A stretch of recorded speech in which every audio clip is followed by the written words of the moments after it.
Welcome back to Siri creations. Friends, ಇವತ್ತು ಮೊನ್ನೆ ಮಾಡಿದ್ನಲ್ವ ಡಿಸೈನು, ಸೊ ಅದಕ್ಕೆ ರಿಲೇಟೆಡ್ ಆಗಿ ಇನ್ನೊಂದು ಡಿಸೈನ್ ಮಾಡಿ ತೋರಿಸ್ತಾ ಇರೋದು. ಈ ಡಿಸೈನು ನಾನು ಅಪ್ಲೋಡ್ ಮಾಡಿದಾಗ ತುಂಬ ರಿಕ್ವೆಸ್ಟ್ ಬಂದಂಥದ್ದು. ದಯವಿಟ್ಟು ಈ ಡಿಸೈನ್ಗೆ ಬೀಡ್ಸ್ನ ನಾವು ಹಾಗೆ ನೀಡಲಲ್ಲಿ ತೊಗೊಂಡು ಹಾಕಿದಾಗ ಯಾವ ರೀತಿ ಕಾಣಿಸುತ್ತೆ, ಪರ್ಫೆಕ್ಟಾಗಿ ಬರುತ್ತಾ ಇಲ್ವಾ ಅನ್ನೋದನ್ನು ದಯವಿಟ್ಟು ಎಕ್ಸ್ಪ್ಲೈನ್ ಮಾಡಿ ಅಂತ ಹೇಳ್ಬಿಟ್ಟು ತುಂಬ ಮೆಸೇಜಸ್ಸು ಹಾಗೆ ತುಂಬ ಕಾಲ್ಸ್ ಕೂಡ ಬಂದಿತ್ತು ಇದಕ್ಕೆ.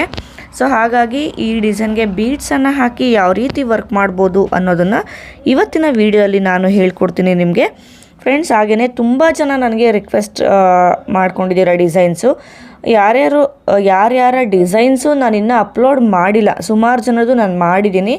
ಯಾರ್ಯಾರ್ದು ಅಪ್ಲೋಡ್ ಮಾಡಿಲ್ಲ ದಯವಿಟ್ಟು ಅವರು ಡಿಸೈನ್ಸ್ನ ಮತ್ತೆ ರೀಸೆಂಡ್ ಮಾಡಿ ನನಗೆ ವಾಟ್ಸಪ್ಪಲ್ಲಿ. ಆದಷ್ಟು ನಾನು ಅಪ್ಲೋಡ್ ಮಾಡೋದಕ್ಕೆ ಟ್ರೈ ಮಾಡ್ತೀನಿ. ಸುಮಾರು ಜನದ್ದು ಆಲ್ರೆಡಿ ಅಪ್ಲೋಡ್ ಆಗಿದೆ, ಬಟ್ ಯಾರ್ಯಾರ್ದು ಪೆಂಡಿಂಗ್ ಇದೆ ಅಂತ ನಿಮ್ಗೆ ಅನ್ನಿಸ್ತಾ ಇದ್ದು ದಯವಿಟ್ಟು ಅವರು ಪಿಕ್ಸ್ನ ಮತ್ತೆ ನನಗೆ ರೀಸೆಂಡ್ ಮಾಡಿ. ಬನ್ನಿ ಡಿಸೈನ್ ಮಾಡೋದು ಹೇಗೆ ಅಂತ ನೋಡ್ಕೊಳ್ಳೋಣ. ಮೊದಲಿಗೆ ನಾನು ಲೇಸ್ಗೆ ಲಾಕ್ ಮಾಡ್ಕೋತಾ ಇದ್ದೀನಿ. ಫ್ರೆಂಡ್ಸ್, ಹಾಗೆಯೇ ಮೆಟೀರಿಯಲ್ಸ್ ಎಲ್ಲ ನಾನು ಎಲ್ಲಿ ಪರ್ಚೇಸ್ ಮಾಡ್ತೀನಿ ಅನ್ನೋ ಡೀಟೇಲ್ಸು ಡಿಸ್ಕ್ರಿಪ್ಷನ್ ಬಾಕ್ಸಲ್ಲಿ ಕೊಟ್ಟಿರ್ತೀನಿ, ಒಂದು ಸತಿ ನೀವು ಚೆಕ್ ಮಾಡ್ಬೋದು. ಲಾಕ್ ಮಾಡಿ ಆದಮೇಲೆ ನಾನಿಲ್ಲಿ 5 ಚೈನ್ಗಳನ್ನ ಹಾಕೋತಾ ಇದ್ದೀನಿ. ಸೊ ಪ್ರೀವಿಯಸ್ ವಿಡಿಯೋದಲ್ಲಿ ಕೂಡ ನಾನು ಹೇಳಿದ್ದೆ ಎಲ್ಲ ಕಡೆ 4 ಚೈನ್ಸ್ನ ನೀವು ಹಾಕೋಬೋದು ಅಂತ ಹೇಳಿ. ಬಟ್ ನಾನು ಪ್ರೀವಿಯಸ್ ವಿಡಿಯೋದಲ್ಲಿ ಯಾವ ರೀತಿ ಬೇಸ್ ಮಾಡಿದ್ನೋ ಅದೇ ಬೇಸ್ನ ಇಲ್ಲೂ ಕೂಡ ಮಾಡ್ತಾಯಿದ್ದೀನಿ. ಸೊ ಇಲ್ಲಿ 5 ಚೈನ್ ಹಾಕಿ ನಾನು ಲಾಕ್ ಮಾಡಿಕೊಂಡೆ. ಸೊ ಆದಷ್ಟು ಸ್ಟ್ರೈಟಾಗಿ ಇಟ್ಟಿನೇ ನಾವು ಲಾಕ್ ಮಾಡ್ಕೋಬೇಕು.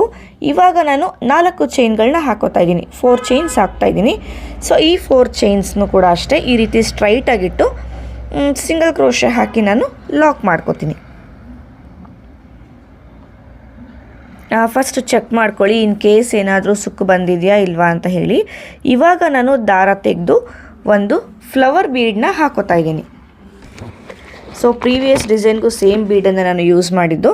ಬೀಡನ್ನ ಹಾಕ್ಕೊಂಡು ಬೀಡನ್ನ ನಾವು ಲಾಕ್ ಮಾಡ್ಕೊಳ್ಳೋಣ. ಆಮೇಲೆ ಇದನ್ನು ಈ ರೀತಿ ಸ್ಟ್ರೈಟಾಗಿಟ್ಟು ಸಿಂಗಲ್ ಕ್ರೋಶೆ ಹಾಕಿ ನಾವು ಲೇಸ್ಗೆ ಅಟ್ಯಾಚ್ ಮಾಡ್ಕೊಳ್ಳೋಣ. ಮಾಡಿ ಆದಮೇಲೆ ಇವಾಗ ನಾನು 4 ಚೈನ್ ಮತ್ತೆ ಹಾಕೋತಾ ಇದ್ದೀನಿ. 1 2 3 4. ಇದನ್ನು ಸ್ಟ್ರೈಟಾಗಿಟ್ಟು ನಾವು ಲಾಕ್ ಮಾಡ್ಕೊಳ್ಳೋಣ. ಲಾಕ್ ಆದಮೇಲೆ ಮತ್ತೆ ಇವಾಗ ಚೈನ್ಗಳನ್ನ ಹಾಕ್ಕೋಬೇಕು. 1 2 3 4 5 ಚೈನ್ ಹಾಕ್ಕೊಂಡು ಈ ರೀತಿ ಸ್ಟ್ರೈಟಾಗಿಟ್ಟು ಸಿಂಗಲ್ ಕ್ರೋಶೆಯಿಂದ ನಾವು ಲಾಕ್ ಮಾಡ್ಕೊಳ್ಳೋಣ. 5 ಚೈನ್ನ ಲಾಕ್ ಮಾಡಿ ಆದಮೇಲೆ ಮತ್ತೆ ಇವಾಗ ನಾನು 4 ಚೈನ್ ಹಾಕೋತೀನಿ.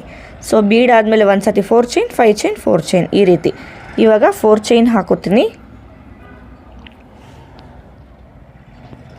4 ಚೈನ್ ಹಾಕ್ಕೊಂಡು ಸ್ಟ್ರೈಟಾಗಿಟ್ಟು ಲೇಸ್ಗೆ ನಾವು ಲಾಕ್ ಮಾಡ್ಕೊಳ್ಳೋಣ. ಲಾಕ್ ಮಾಡಿ ಆದಮೇಲೆ ಮತ್ತೆ ಇವಾಗ ಬೀಡನ್ನ ನಾನು ಆ್ಯಡ್ ಮಾಡ್ತಾಯಿದ್ದೀನಿ. ಸೊ ಇಲ್ಲಿ ಫ್ಲವರ್ ಶೇಪಲ್ಲಿರೋ ಬೀಡು ನಾನು ತಗೊಂಡಿರೋದು. ಬೇಕಂದರೆ ನಿಮಗೆ ಸ್ವಲ್ಪ ಡಿಫ್ರೆಂಟ್ ಬೀಡನ್ನ ಕೂಡ ನೀವು ಯೂಸ್ ಮಾಡ್ಬೋದು. ಬೀಡನ್ನ ಲಾಕ್ ಮಾಡಿ ಇದನ್ನು ಲೇಸ್ಗೆ ನಾನು ಫಿಕ್ಸ್ ಮಾಡ್ಕೋತಾ ಇದ್ದೀನಿ.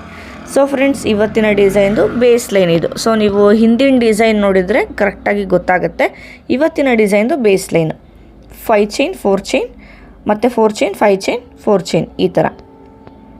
ಸೊ ಎಂಡಲ್ಲಿ 4 ಚೈನ್ ಹಾಕಿ ಲಾಕ್ ಮಾಡಿದ್ದೀನಿ. ಮತ್ತೆ ಇವಾಗ 5 ಚೈನ್ನ ಹಾಕೋತಾ ಇದ್ದೀನಿ ನಾನು. 5 ಚೈನ್ ಹಾಕ್ಕೊಂಡು ಈ ರೀತಿ ಸ್ಟ್ರೈಟಾಗಿಟ್ಟು ಸಿಂಗಲ್ ಕ್ರೋಶೆಯಿಂದ ನಾವು ಲಾಕ್ ಮಾಡ್ಕೊಳ್ಳೋಣ. ನೀಟಾಗಿ ಲಾಕ್ ಮಾಡ್ಕೊಳ್ಳಿ. ಲಾಕ್ ಮಾಡಿ ಆದಮೇಲೆ 1 ಇಲ್ಲ ಅಂದರೆ 2 ಚೈನ್ ಹಾಕ್ಕೊಂಡು ದಾರಾನ ಕಟ್ ಮಾಡ್ಕೊಳ್ಳೋಣ. ನಾನು 2 ಚೈನ್ ಹಾಕಿ ಯೂಶಲಿ ಕಟ್ ಮಾಡೋದು ದಾರಾನ. ಸೊ ದಾರ ಕಟ್ ಮಾಡ್ಕೊಂಡ್ವಿ. ಇವತ್ತಿನ ಡಿಸೈನ್ದು ಕಂಪ್ಲೀಟ್ ಬೇಸ್ ಲೈನು ಈ ರೀತಿ ಬರುತ್ತೆ ನೋಡಿ. ಇದು ಕಂಪ್ಲೀಟ್ ಬೇಸ್ ಲೈನು. ಬನ್ನಿ ಇವಾಗ ನೆಕ್ಸ್ಟ್ ಲೇಯರ್ ಮಾಡೋದಕ್ಕೆ ನೋಡ್ಕೊಳ್ಳೋಣ. ಸೊ ಮೊದಲಿಗೆ ಎಲ್ಲಿಗೆ ಲಾಕ್ ಮಾಡಿದ್ವಿ ಅಲ್ವಾ, ಅದೇ ಪಾಯಿಂಟ್ಗೆ ನಾವು ಲಾಕ್ ಮಾಡ್ಕೊಳ್ಳೋಣ. ಲಾಕ್ ಆದಮೇಲೆ ಮತ್ತೆ ಇವಾಗ 5 ಚೈನ್ಗಳನ್ನ ಹಾಕೋಬೇಕು. ಮತ್ತೆ ಇಲ್ಲಿ 5 ಚೈನ್ ಹಾಕ್ಕೊಂಡು ಇಲ್ಲಿ 5 ಚೈನ್ದು ಲಾಕ್ ಇದೆಯಲ್ಲ ಅಲ್ಲಿಗೆ ಈ ರೀತಿ ಮೆಷರ್ ಮಾಡಿ ನೋಡ್ಕೊಳ್ಳಿ. 5 ಚೈನ್ ರೀಚ್ ಆಯಿತು ಅಂದರೆ ಲಾಕ್ ಮಾಡ್ಕೊಳ್ಳಿ, ಇಲ್ಲಾಂದರೆ ಒಂದು ಎಕ್ಸ್ಟ್ರಾ ಚೈನ್ ಕೂಡ ಹಾಕಿ ನೀವು ಲಾಕ್ ಮಾಡ್ಕೋಬೋದು.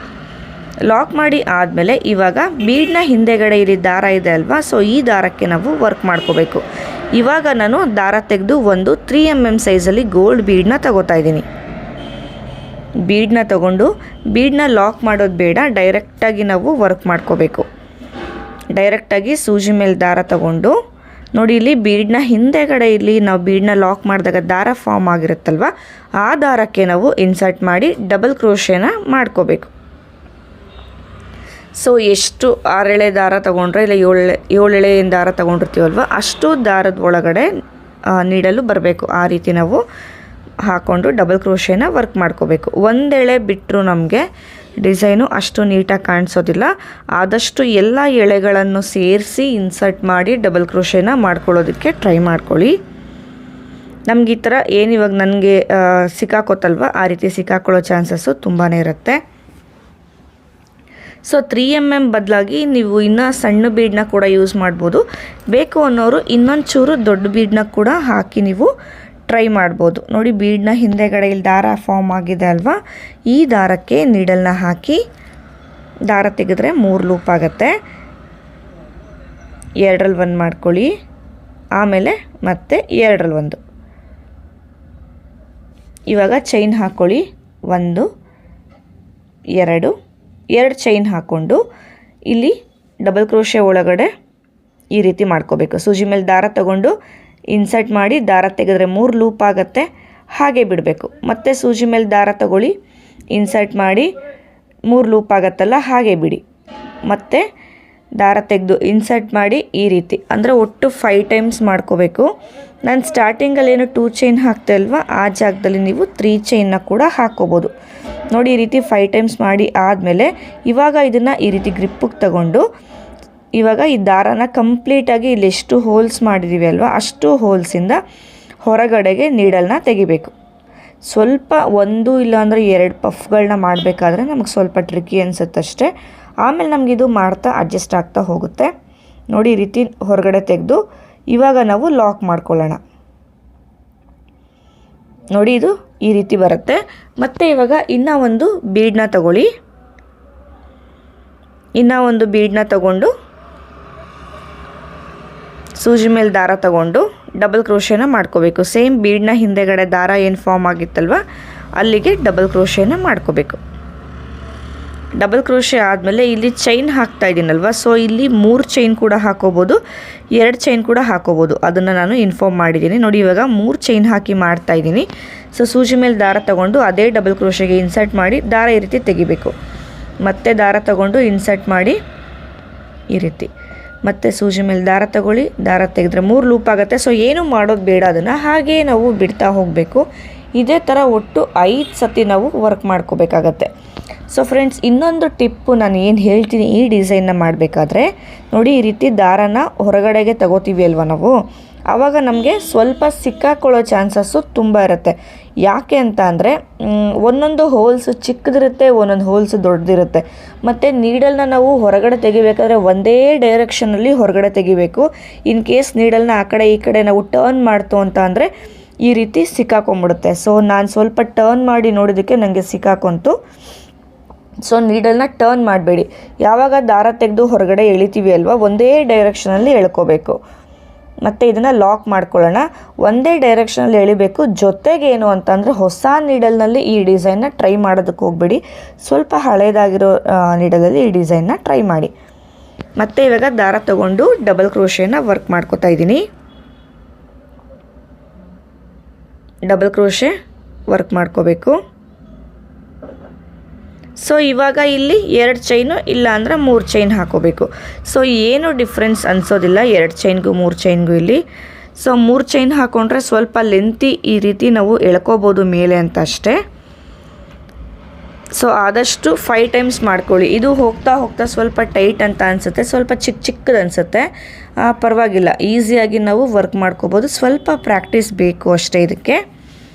ಮತ್ತು ಹೇಳಿದೆ ಅಲ್ವಾ, ನೀಡಲ್ನ ಹೊರಗಡೆ ತೆಗಿಬೇಕಾದ್ರೆ ನೀಡಲ್ನ ಟಿಪ್ ಅಂದರೆ ನೀಡಲ್ನ ಮೂತಿ ಅಂತ ಏನು ಹೇಳ್ತೀವಲ್ವ, ಅದು ಒಂದೇ ಡೈರೆಕ್ಷನಲ್ಲಿ ಹೊರಗಡೆ ಬರಬೇಕು. ಆ ರೀತಿ ಬಂದಾಗ ಮಾತ್ರ ನಮಗೆ ಕರೆಕ್ಟಾಗಿ ಲಾಕ್ ಮಾಡೋದಕ್ಕಾಗೋದು. ಡೈರೆಕ್ಷನ್ ಚೇಂಜ್ ಆಯಿತು ಅಂತ ಅಂದರೆ ನಮಗೆ ಅಲ್ಲಿ ನೀಡಲ್ನ ಹೊರಗಡೆ ಪಾಸ್ ಮಾಡೋದು ತುಂಬ ಕಷ್ಟ ಆಗುತ್ತೆ. ನೋಡಿ ಹೊರಗಡೆ ಪಾಸ್ ಆದಮೇಲೆ ಇವಾಗ ನಾವು ಲಾಕ್ ಮಾಡ್ಕೊಳ್ಳೋಣ.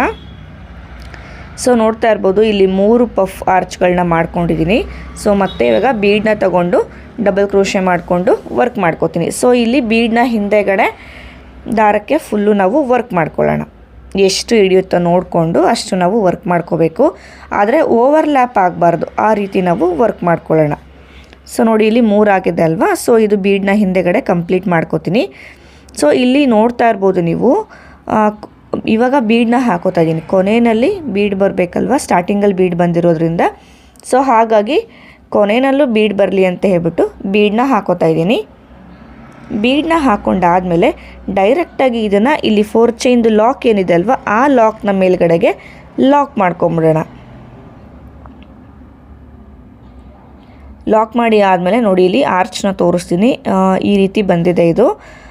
ಒಟ್ಟು ಇಲ್ಲಿ 5 ಆರ್ಚ್ಗಳು ಅಷ್ಟೇ ಬಂದಿರೋದು ಇಲ್ಲಿ ಬೀಡನ್ನ ಹಿಂದೆಗಡೆ ಡೈರೆಕ್ಟು ವರ್ಕ್ ಮಾಡಿದಾಗ.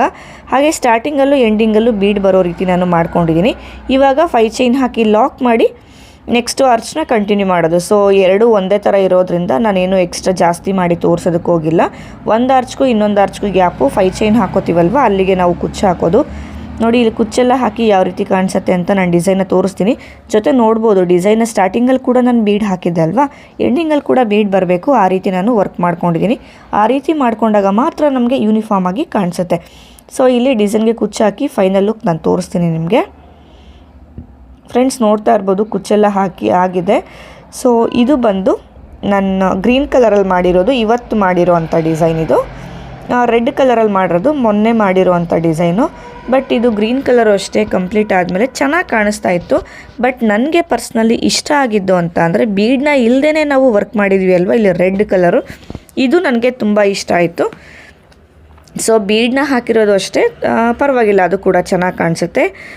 ಬಟ್ ಇಲ್ಲೇನು ಅಂದರೆ ಸ್ವಲ್ಪ ಬೀಡನ್ನ ಹಾಕಿದಾಗ ಗ್ಯಾಪ್ ಕಾಣಿಸುತ್ತೆ. ಗ್ರೀನ್ ಕಲರಲ್ಲಿ ಗ್ಯಾಪ್ ಕಾಣಿಸಿದೆ ಅಲ್ವಾ, ಸೊ ಇಲ್ಲಿಗೆ ಬೀಡ್ ಹಾಕದೆ ಮಾಡಿದ್ದೀವಲ್ವ, ಗ್ಯಾಪ್ ಕಾಣಿಸೋದಿಲ್ಲ. ನೋಡಿ ಇದು ಈ ರೀತಿ ಗ್ಯಾಪ್ ಕಾಣಿಸುತ್ತೆ. ಈ ಗ್ಯಾಪೇ ಸ್ವಲ್ಪ ನಮಗೆ ಕೆಲವೊಬ್ರಿಗೆ ಇಷ್ಟ ಆಗೋರಿಗೆ ಇಷ್ಟ ಆಗ್ಬೋದು. ಬಟ್ ಪರ್ಸ್ನಲಿ ನನಗೆ ಅಷ್ಟು ಇಷ್ಟ ಆಗಲಿಲ್ಲ ಡಿಸೈನ್ ಇದು. ಸೊ ಫ್ರೆಂಡ್ಸ್ ಏನು ನೋಡ್ತಾ ಇದ್ದೀರಲ್ವ, ಸೊ ಇದು ಗ್ರೀನ್ ಕಲರಲ್ಲಿ ನಾನು ವರ್ಕ್ ಮಾಡಿದಂಥದ್ದು. ಇಲ್ಲಿ ಕುಚ್ಚನ್ನ ಕಟ್ಟೋದಕ್ಕೆ 135 ದಾರ ಅಷ್ಟೇ ನಾನು ತೊಗೊಂಡಿರೋದು. ಸೊ ಫ್ರೆಂಡ್ಸ್ ಇಷ್ಟ ಆಗೋರಿಗೆ ಇದು ಕೂಡ ಇಷ್ಟ ಆಗುತ್ತೆ. ಬಟ್ ನನಗೆ ಅಷ್ಟು ಇಷ್ಟ ಆಗಲಿಲ್ಲ ಅಂತ ಅಂದು ರೆಡ್ ಕಲರ್ದಂತೂ ತುಂಬ ಅಂದರೆ ತುಂಬಾ ಇಷ್ಟ ಆಯಿತು ನನಗೆ. 2 ಜೊತೆಲಿ ಇಟ್ಟಿದ್ದೀನಿ ನೋಡಿ, ಗೊತ್ತಾಗ್ತಿರ್ಬೋದು ನಿಮಗೆ ಡಿಫ್ರೆನ್ಸ್ ಏನು ಅಂತ ಹೇಳಿಬಿಟ್ಟು. ಸೊ ಫ್ರೆಂಡ್ಸ್ ಆವಾಗಲೇ ಹೇಳ್ದಂಗೆ ಯಾರ್ದು ಡಿಸೈನು ನಾನು ಇನ್ನೂ ಅಪ್ಲೋಡ್ ಮಾಡಿಲ್ಲ, ದಯವಿಟ್ಟು ಪಿಕ್ಸ್ನ ರೀಸೆಂಡ್ ಮಾಡಿ ನಾನು ಅಪ್ಲೋಡ್ ಮಾಡ್ತೀನಿ. ಸೊ ಫ್ರೆಂಡ್ಸ್ ಬೀಡ್ ಹಾಕಿದ್ರೆ ಒಂದು 50ರಿಂದ 100 ರೂಪಾಯಿ ಜಾಸ್ತಿ ತೊಗೋಬೋದು. ಮತ್ತೆ ಸಿಗ್ತೀನಿ ನೆಕ್ಸ್ಟ್ ಇಂಟ್ರೆಸ್ಟಿಂಗ್ ವೀಡಿಯೋ ಜೊತೆ. ಅಲ್ಲಿವರೆಗೂ ಥ್ಯಾಂಕ್ ಯು.